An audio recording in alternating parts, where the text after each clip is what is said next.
सभी साथियों को सुप्रभात। आज की चर्चा का विषय है प्रभु कृपा। इस विषय पर चर्चा करने से पहले मैं सर्वप्रथम गणेश जी के कमल चरणों और अपने सद्गुरु महाराज श्री खाटू श्याम बाबा जी के कमल चरणों में कोटि कोटि प्रणाम करती हूँ। प्रभु कृपा पर आप सभी के लिए चंद पंक्तियां अर्ज की हैं। प्रभु हम पर कृपा बनाए रखना, प्रभु हम पर कृपा बनाए रखना, विपदाओं के अंधकार में भी उम्मीद का दीपक जलाए रखना, प्रभु हम पर कृपा बनाए रखना। क्षण प्रति क्षण करूं आपका ध्यान, है तुमसे ये सकल जहान, इस तारे को भी चमकाए रखना, प्रभु हम पर कृपा बनाए रखना। हो पाप अगर तो रोक लेना, हर पुण्य का तू हमें राह देना, अपना प्रेम यूं ही बरसाए रखना, प्रभु हम पर कृपा बनाए रखना। हमें ज्ञान का मार्ग प्रशस्त करना, हमें ज्ञान का मार्ग प्रशस्त करना, अपने चरणों में हमको सदा ही रखना। अज्ञानता से हमको बचाए रखना, प्रभु हम पर कृपा बनाए रखना,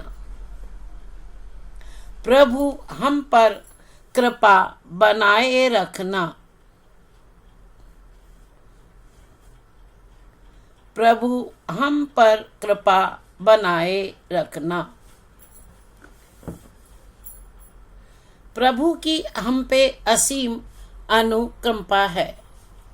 सुबह का सूरज निकलना, शाम को सूरज का डूबना, सुबह सुबह पक्षियों का कलरव, रंग बिरंगे फूलों का खिल जाना, और ये पूरी दुनिया, हमारे माता पिता, हमारा परिवार, ये सब प्रकृति में उपस्थित जो भी चीजें हैं वो सभी हमारे प्रभु की कृपा के कारण ही हैं।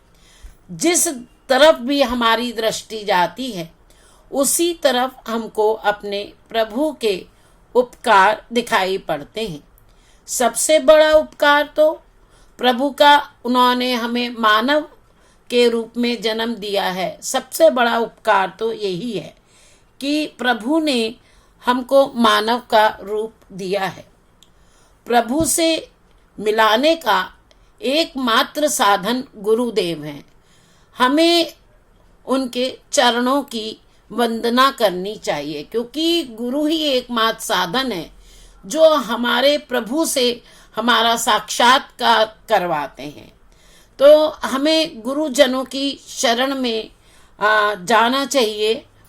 भजन कीर्तन सत्संग हैं, उनको करना चाहिए, और भगवान से जुड़ने के लिए हमें रोज सुबह और शाम को अपने प्रभु से प्रार्थना करनी चाहिए। प्रार्थना के द्वारा ही हम अपने प्यारे प्रभु से जुड़ते हैं।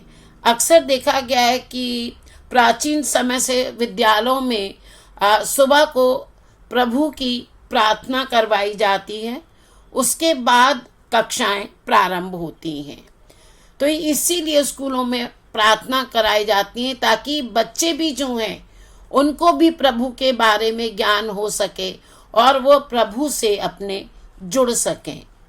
तो हमें पहली बात है कि गुरु की शरण में जाना चाहिए। सत्संग, देखिए सत्संग का तात्पर्य है अच्छा संग, तो वो हमें गुरु की शरण में जाने से ही मिलता है, प्राप्त होता है।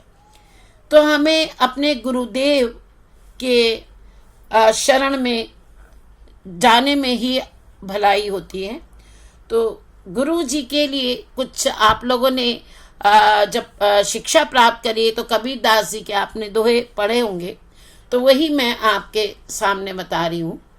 गुरु गोविंद दऊ खड़े काके लागो पाए, बलिहारी गुरु आपने जिन गोविंद दियो बताए। कहने का तात्पर्य है कि हमारे सामने भगवान और गुरु जी दोनों ही आराध्य देव खड़े हुए हैं। समझ में नहीं आता हम किसके चरणों की वंदना करें। तो सर्वप्रथम अपने गुरु के चरणों की हमें वंदना करनी चाहिए, क्योंकि गुरु ही एकमात्र ऐसा साधन है जो हमको हमारे प्रभु से मिलाता है। हम उनसे अपने मन की बात को कह सकते हैं, उनके समक्ष रख सकते हैं। एक दोहा और अर्ज किया है आप लोगों के लिए। यह तन विष की बेलरी, गुरु अमृत की खान, शीश दिए जो गुरु मिले, तो भी सस्ता जान। अगर हमें अपने शीश को देने से भी गुरु की प्राप्ति हो तो हमें अपने जीवन को धन्य समझना चाहिए, क्योंकि गुरु ही एकमात्र साधन है। जैसे कि मैं भी आप लोग को बता ही चुकी हूँ कि गुरु और प्रार्थना एक ऐसा मात्र साधन है जिससे हम अपने प्यारे प्रभु को प्राप्त कर सकते हैं और उनके साथ अपनी बातें उनके सामने रख सकते हैं। अपने सुख दुख की जो बातें हैं वो उनसे हम कहते हैं। तो हमें गुरु की शरण में जाना चाहिए और भजन सुनने चाहिए, सत्संग सुनना चाहिए, कीर्तन करना चाहिए प्रभु के नाम का। और सबसे बड़ी बात यह कि जब प्रभु ने हमको इतने हमारे ऊपर उपकार किए हैं तो उनका हमें शुक्रिया जरूर अदा करना चाहिए, क्योंकि वो हमारी हर प्रार्थना को सुनते हैं। एकमात्र साधन है प्रभु हमारे हर सुख दुख में, हर परिस्थिति में। देखिए, लोग हमारा साथ सुख में तो देते हैं लेकिन दुख में हर कोई हमारा साथ छोड़ जाता है। लेकिन एक जो प्रभु हैं वो एकमात्र साधन है जो कि हर परिस्थिति में हमारा साथ देते हैं। हमारे ऊपर कोई भी कठिनाई आती है, कोई भी दुख पड़ता है, हमारे प्रभु हमारे ऊपर कृपा करते हैं, हमारे परेशानियों को समझते हैं और उनको दूर करते हैं। प्रभु की शरण में जाने से हमारे जो कष्ट हैं वो दूर होते हैं और हमें असीमित सुख शांति की प्राप्ति होती है। प्रभु के उपकारों को हमें कभी नहीं भूलना चाहिए।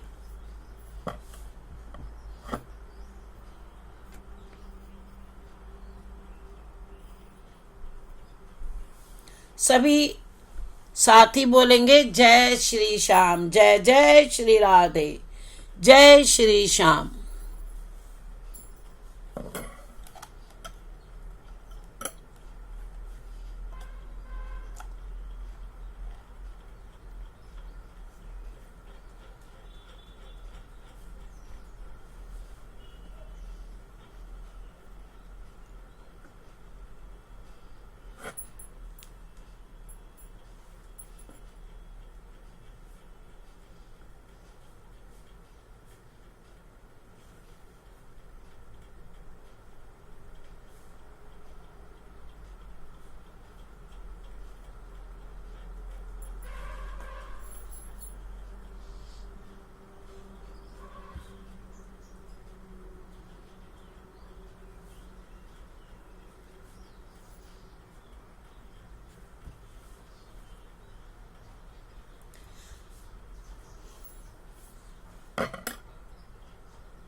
प्रभु हमेशा हमारी प्रार्थनाओं को सुनते हैं और जो भी हमारी परेशानियां होती हैं उनको दूर करते हैं।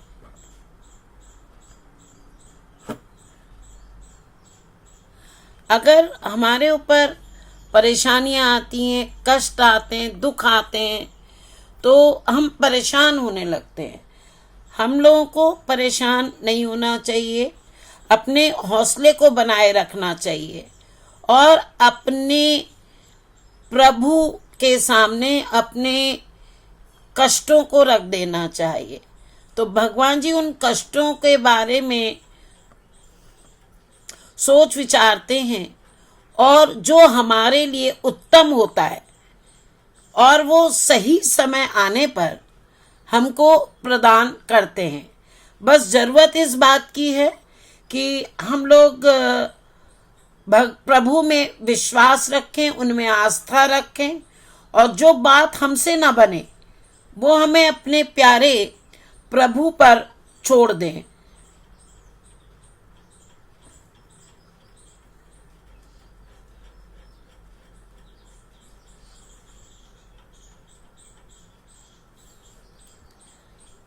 प्रभु जो कृपा है वह अपने भक्तों पर उनकी कृपा हमेशा बरसती रहती है। उनके लिए सभी मनुष्य एक बराबर होते हैं।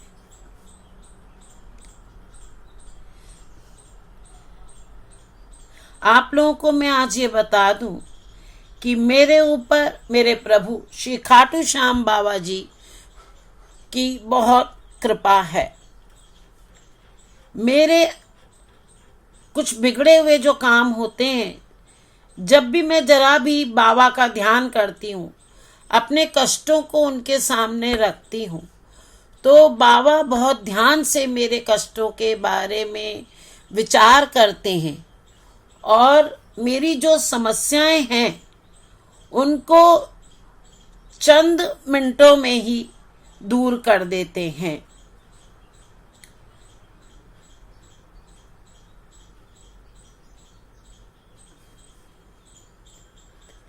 अगर मेरे को कोई कष्ट होता है, मान लीजिए रात को मुझे नींद ही नहीं आती कई बार, तो मैं बाबा का जैसे ही स्मरण करती हूँ, मेरे सामने बाबा एकदम साक्षात रूप में दिखाई देने लगते हैं और मेरे को उनके दर्शन मात्र से ही मेरा कल्याण हो जाता है और मुझे सुचारू रूप से नींद भी आती है और मेरे जो सब कष्ट हैं वो दूर हो जाते हैं और मैं बहुत खुश हो जाती हूँ।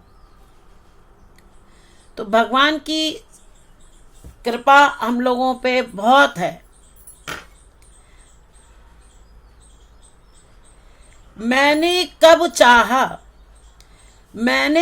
चाहा कि मेरी झोलियां खुशी से भर दे बाबा, मगर किसी के आगे हाथ ना फैलाना पड़े मेरे रब,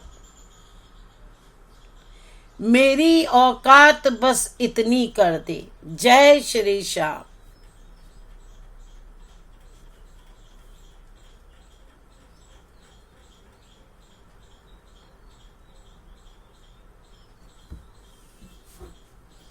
सकून उतना ही देना प्रभु जितने से जिंदगी चल जाए, औकात बस इतनी देना कि औरों का भला हो जाए, रिश्तों में गहराई इतनी हो कि प्यार से निभ जाए, आंखों में शर्म इतनी देना कि बुजुर्गों का मान रख पाएं, सांसें पिंजर में इतनी हो कि बस नेक काम कर जाएं, बाकी उम्र ले लेना, कि औरों पर बोझ न बन जाए जिंदगी, मेरे प्रभु इतनी कृपा बरसाए रखना। प्रभु सदा कृपा अपनी बरसाए रखना, कृपा हम पर बनाए रखना।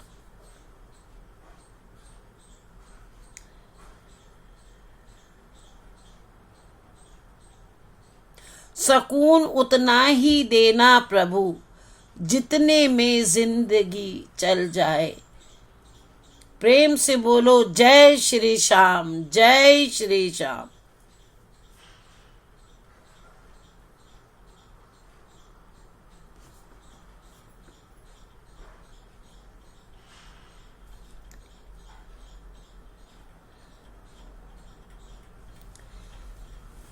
एक सच्ची कथा आपको मैं भगवान के बारे में बताती हूँ जो मेरे असली जीवन में घटित हुई।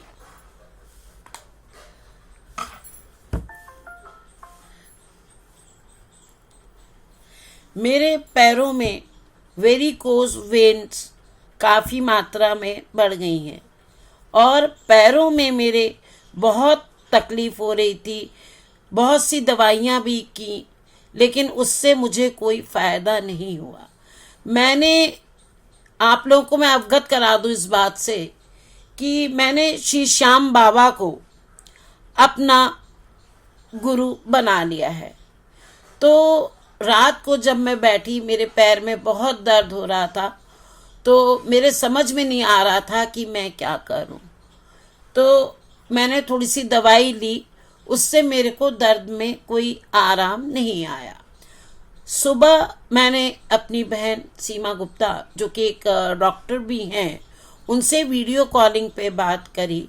तो उन्होंने मेरी हालत को देखते हुए कहा कि थोड़े ताकत के कुछ आपको इंजेक्शन मैं बताती हूँ दीदी, आप वो लगवाइए, कुछ दवाइयाँ खाइए, और पैरों की हालत ठीक नहीं है तो आप वॉकर का इस्तेमाल करें।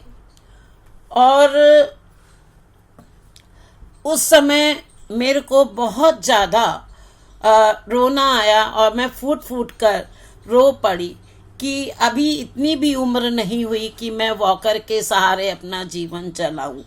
और बहुत बुरी तरह से मैं रोने लगी। तो मेरे घर वालों ने मुझे बहुत प्रोत्साहन दिया और मेरे को हिम्मत बंधाई कि परेशानी के समय रोना नहीं है, आप तो शुरू से इतनी हिम्मत वाली हैं, थोड़ा अपनी हिम्मत को बनाए रखो, प्रभु भजन में लगो, और आपका जो दुख दर्द है वो चंद ही दिनों का है, तो आप घबराएं नहीं, हिम्मत से काम लें। उस समय मैंने बहुत हिम्मत से कार्य किया और जो भी मैं योगा और एक्सरसाइज वगैरह करती थी उसको धीरे धीरे मैंने जारी रखा और वॉकर का इस्तेमाल करती रही मैं।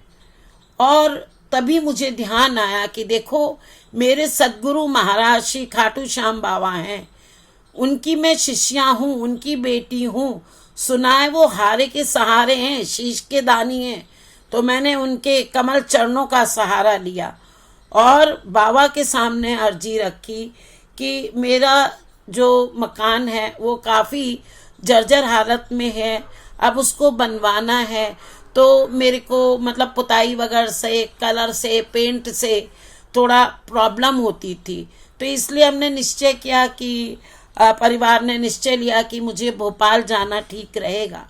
तो अब जब मैं वॉकर इस्तेमाल कर रही हूँ, पूरे दिन वॉकर के इस्तेमाल से ही जिंदगी को जी रही हूँ, तो मुझे ये लगा कि इस हालत में मैं भोपाल कैसे जा पाऊंगी जब मुझसे चला फिरा नहीं जा रहा। तो मैंने श्री खाटू श्याम बाबा जी के कमल चरणों की वंदना करी, उनके आगे अपनी समस्याओं को रोते हुए रखा।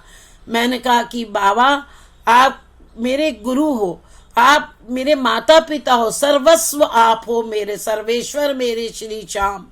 तो आपके होते हुए आपकी बेटी कष्टों का सामना क्यों करे, इतना मेरा कहना था। और मैंने हाथ जोड़े और चंद दिनों में, 2-4 दिनों में उनकी कृपा इतनी मेरे ऊपर बरसी, इतनी कृपा उन्होंने मुझ पर करी कि मेरे जो पैर थे थोड़े, उनमें जो समस्या थी वो थोड़ी ठीक हुई। और फिर मैंने थोड़ा प्रयत्न किया और मेरे बाबा ने मेरा बहुत साथ दिया।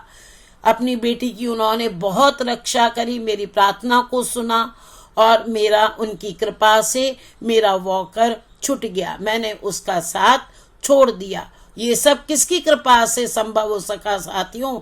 मेरे गुरुदेव, मेरे प्यारे भगवान दयालु भगवान दीनानाथ, दीन बंधु, पतित पावन, शरणागत वत्सल, सच्चिदानंद प्रभु श्री श्याम बाबा की कृपा से संभव हो पाया।